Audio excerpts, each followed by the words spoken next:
Welcome back to our channel test something best. আজ আমি তোমাদের সাথে শেয়ার করব ফুলকপি আলুর ঝোলের একটা রেসিপি।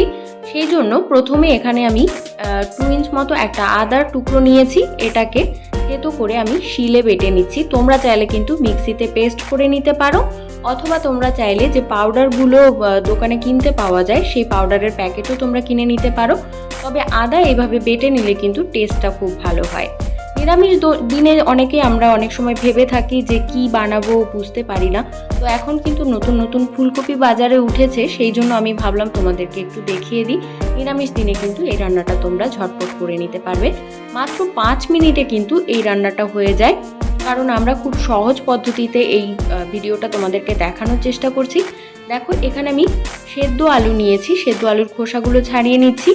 তোমরা কি করবে, মোটামুটি হালকা বয়েল করে নেবে, যাতে খুব বেশি সেদ্ধ না হয়ে যায় সেই দিকে কিন্তু খেয়াল রাখবে, তা না হলে ঝোল বানানোর সময় কিন্তু আলুগুলো ভেঙে যাবে। তো অল্প সেদ্ধ কিন্তু এটা করা, একদমই যেরকম আমরা আলুর চোখা বানাই সেরকম কিন্তু আলুগুলো সেদ্ধ করা নয়।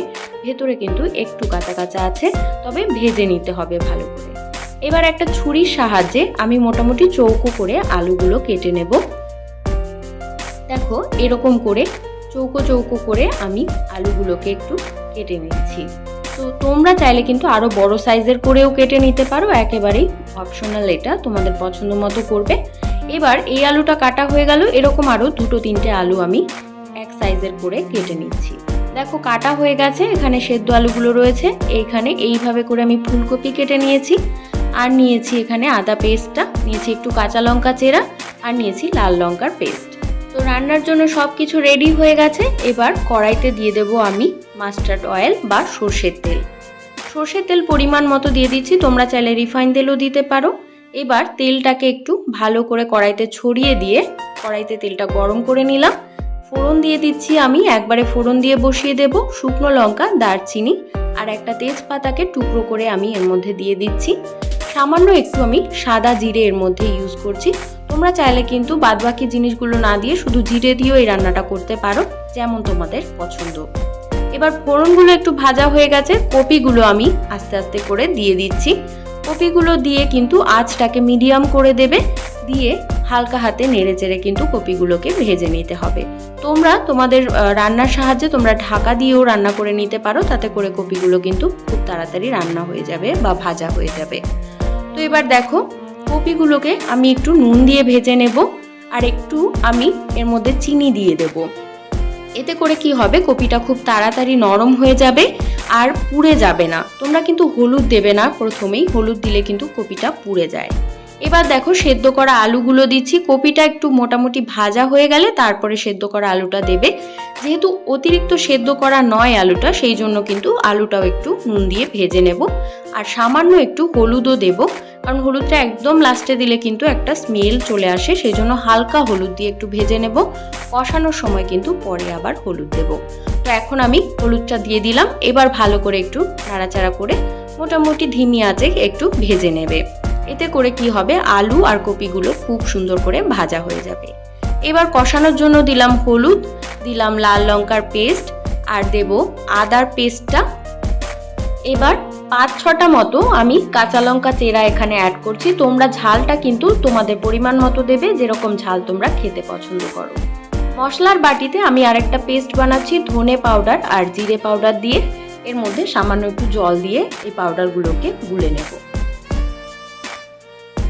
এবার কড়াইতে যে মশলাগুলো আমি দিয়েছিলাম সেইগুলো দিয়ে একটু ভালো করে একটু কষিয়ে নিচ্ছি। এইভাবে করে মিডিয়াম আঁচে একটু কষানো হলে মশলাগুলো যাতে পুড়ে না যায়, সেই জন্য এবার জল মিশ্রিত যে মশলার পেস্টটা আমি বানিয়েছিলাম সেটা অ্যাড করে দিচ্ছি। এবার একটু আঁচটাকে হাইয়ের দিকে করে আমি মশলাগুলোকে একটু কষিয়ে নেব। এরকম ভাবে মশলাগুলোকে কষাচ্ছি। আমার মনে হচ্ছে একটু এর মধ্যে একটু জল দিতে হবে, তা না হলে একদম শুকনো শুকনো হয়ে যাচ্ছে। একটু জল দিয়ে তারপরে ঢাকা দিয়ে আর একটু কিছুক্ষণ কষিয়ে নিতে হবে। তো এবার জল দিয়ে আমি ঢাকনাটা দিয়ে দিলাম। 2-3 মিনিট মতো একটু কম আঁচে আমি সেদ্ধ করে নিলাম। দেখো, কপিগুলো আলুগুলো সব কিন্তু সেদ্ধ হয়ে গেছে। তো এইবার এর মধ্যে দিয়ে দিচ্ছি আমি 2 গ্লাস মতো জল। তোমরা যেরকম ঝোল রাখতে চাও সেই পরিমাণে কিন্তু জলটা দেবে। এখানে আমি একটু 2 গ্লাস জল দিচ্ছি, তার কারণ আমি একটুখানি ঘন ঘনই রাখবো, খুব বেশি পাতলা আমি করব না। তো 2 গ্লাস মতো আমি জল দিয়ে দিলাম। এবার একটু ঢাকা দিয়ে ঝোলটা ফুটতে দেব। আর 2-3 মিনিট মতো রান্না করলেই রান্না কিন্তু কমপ্লিট হয়ে যাবে। দেখো 2-3 মিনিট হয়ে গেছে, ঝোলটা কিন্তু খুব ভালোভাবে ফুটে উঠেছে। এবার জলের পরিমাণে এর মধ্যে একটু নুন অ্যাড করতে হবে। যেহেতু 2 গ্লাস জল দিয়েছি তাই একটু নুন দিয়ে দিলাম। নুনটা তোমরা চেক করে তোমাদের পরিমাণ মতো দেবে। এবারে দিচ্ছি একটু গুড়। কপিটা একটু মিষ্টি মিষ্টি হলে ভালো লাগে, সেই জন্য গুড় দিলাম, তোমরা পছন্দ না করলে দেবে না। আর আমি অ্যাড করলাম গরম মশলা। এবার নামানোর আগে একটু ঘি আমি অ্যাড করে দিচ্ছি, এটা তোমরা স্কিপ করতে পারো পছন্দ না করলে। রান্না কিন্তু কমপ্লিট হয়ে গেছে, এবার সার্ভ করে দিচ্ছি। আজকের রান্নার ভিডিও করতে আমাকে হেল্প করেছে আমার ছোট দেওর দীপ। কেমন লাগলো তোমাদের? যদি ভালো লেগে থাকে অবশ্যই লাইক, কমেন্ট আর শেয়ার করতে ভুলবে না। আর আমাদের চ্যানেলে যদি নতুন হয়ে থাকো অবশ্যই আমাদের চ্যানেলটাকে সাবস্ক্রাইব করে নাও। তো আজকের মতো বিদায় নিচ্ছি এখানেই। তোমরা সবাই ভালো থাকো, সুস্থ থাকো, এভাবেই আমাদের সাপোর্ট করতে থাকো। দেখা হবে নেক্সট ভিডিওতে। Bye bye viewers.